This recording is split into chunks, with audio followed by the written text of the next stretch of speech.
Welcome to the deep dive. I want to start this off with just a simple challenge. Look at the device you're on right now, your phone, your laptop.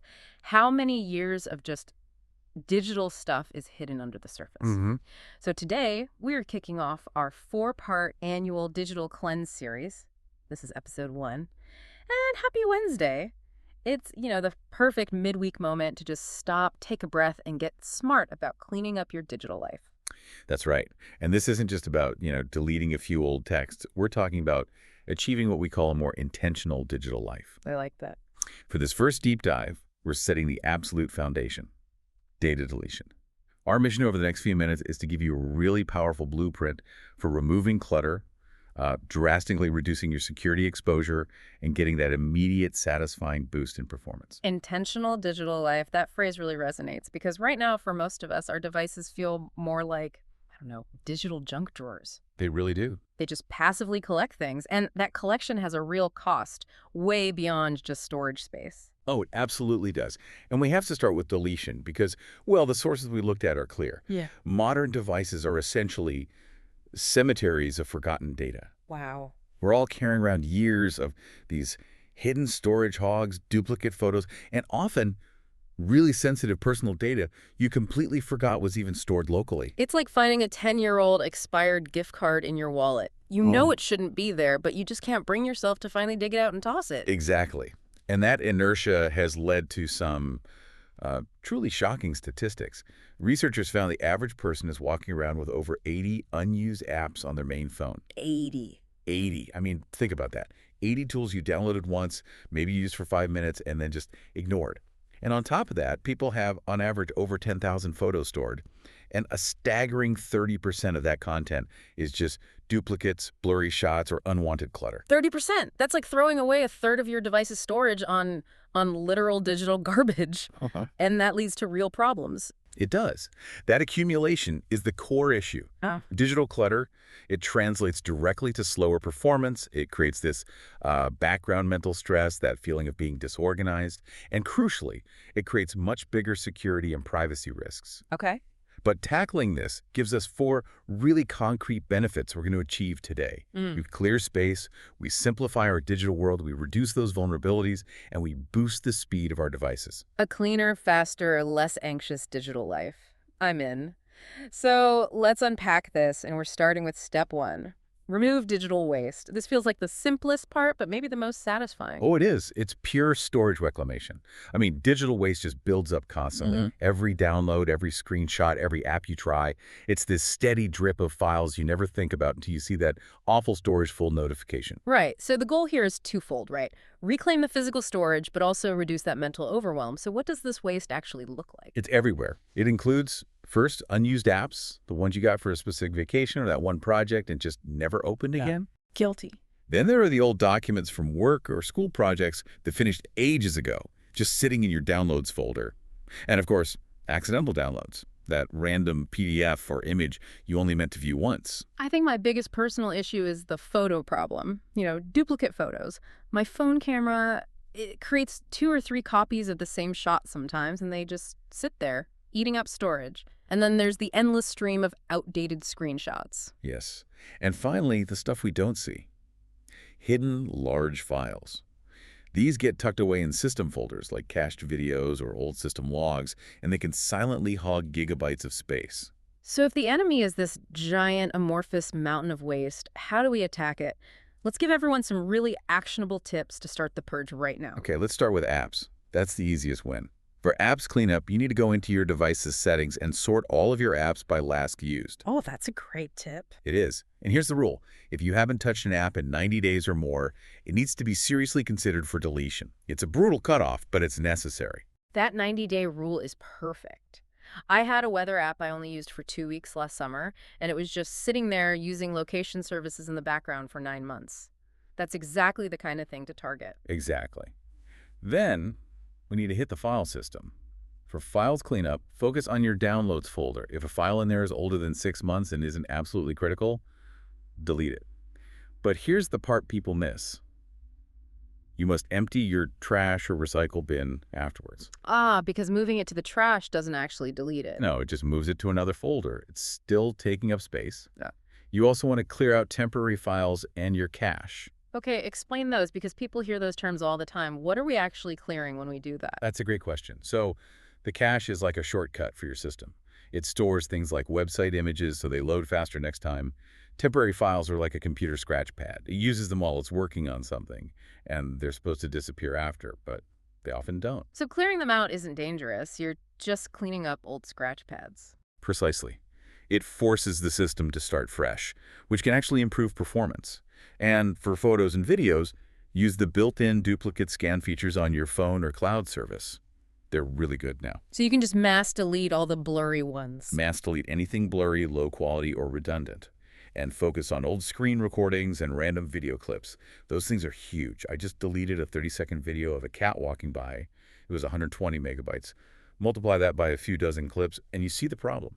So relatable. I just deleted a ton of meme screenshots that were months old. It felt so good. And we want this to feel manageable. So here's a pro tip. Commit to just 5 minutes a day of cleanup this week. Just 5 minutes while you're waiting for coffee, maybe? Small, consistent actions lead to huge results. 5 minutes is totally doable. What's one more pro tip before we move on? Check your mail app storage. People forget this.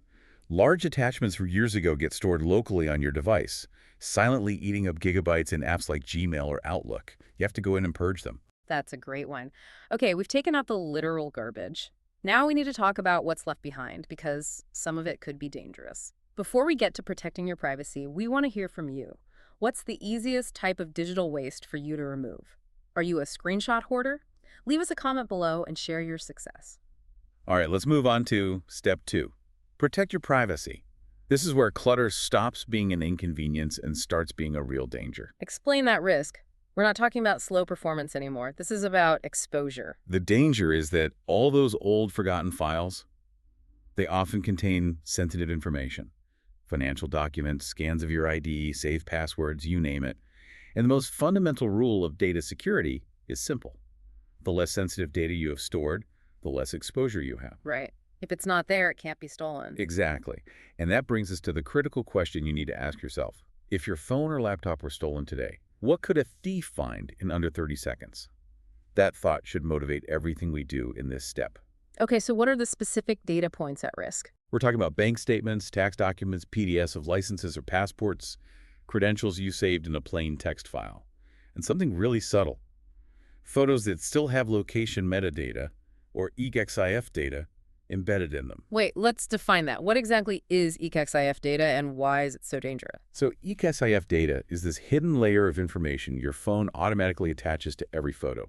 It includes the camera settings, the date, the time, and critically the precise GPS coordinates of where that photo was taken. Wow. So if you share a photo with that data intact, you're basically broadcasting your location history. You are. It's a massive privacy hole. So to mitigate this, first action, find sensitive items. Use your device's search function for keywords like SSN, tax, bank ID, password, invoice. Review every single result. If you don't absolutely need it, securely delete it. And what if you do need to keep it? That's our pro tip for sensitive files. They should never just sit on your desktop or in your documents folder. Move them to a secure encrypted folder, or better yet, a reputable cloud vault that has two-factor authentication enabled. Add layers of protection. Makes sense. Next up, the browser. That's a huge reservoir of personal data. It is. So for browser cleanup, you need to remove saved passwords from the browser itself. Clear your autofill entries, delete old browsing history and cookies, and log out of accounts you're not using anymore. Reduce those active sessions. And finally, we circle back to that metadata. Metadata removal, yes. You need to strip that EXIF data from photos before you share them online. Same for documents. Remove properties like the author name and edit history before you send them out. It's about limiting the information you transmit accidentally. And one final check. One final check. Review your app permissions. Photos, microphone, location. Does that game really need access to your precise location 24/7? Probably not. Revoke it. This is great. We're not just reclaiming space, we're building a digital fortress. Okay, now for the payoff. Step 3, boost device performance. This is where things get really gratifying. This is the fastest, most noticeable win of the entire cleanse. After you do all this, your device will immediately feel lighter, faster, more responsive. We're talking about real, tangible benefits, like smoother apps that launch without lag, longer battery life because fewer things are running in the background. Yes, and a faster startup. Your computer booting up in half the time. Fewer crashes, more stable performance, and a clearer mind. Less digital clutter really does equal less mental stress. You've removed this cognitive load you didn't even know you were carrying. Exactly. Now, before we dive into the specific actions to maintain this new speed, if you are finding these shortcuts useful and you want more deep dives every single week, we invite you to subscribe to our YouTube NCWEBDE channel. Don't miss out on all the new stuff we have coming, especially the next 3 weeks of this cleanse series.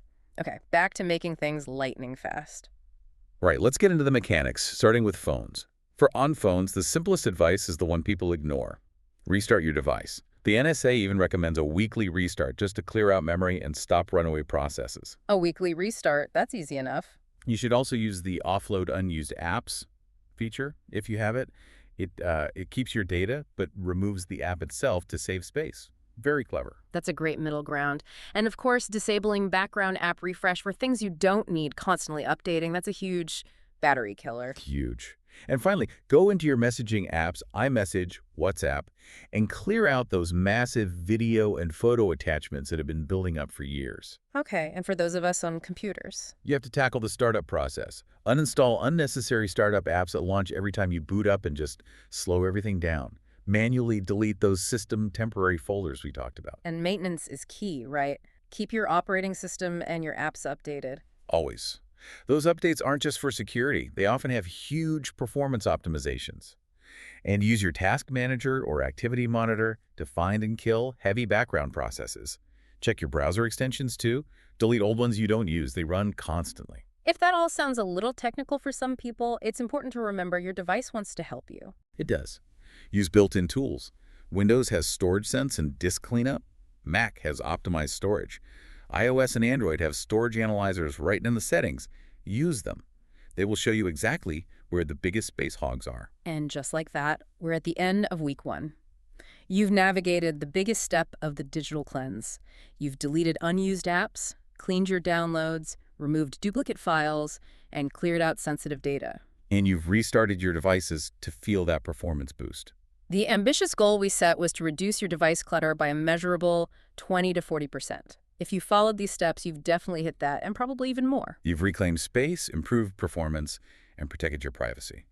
And the final thought for this week is the most important one. You'll feel a sense of relief, of clarity, and that feeling, that momentum is what the rest of this series will build on. It really is incredible how much mental bandwidth that digital mess was taking up.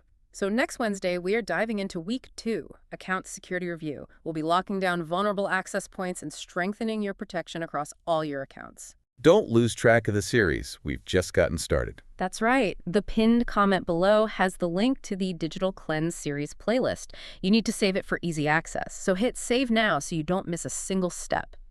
Join us next Wednesday for week 2 and start enjoying that faster, cleaner digital life today.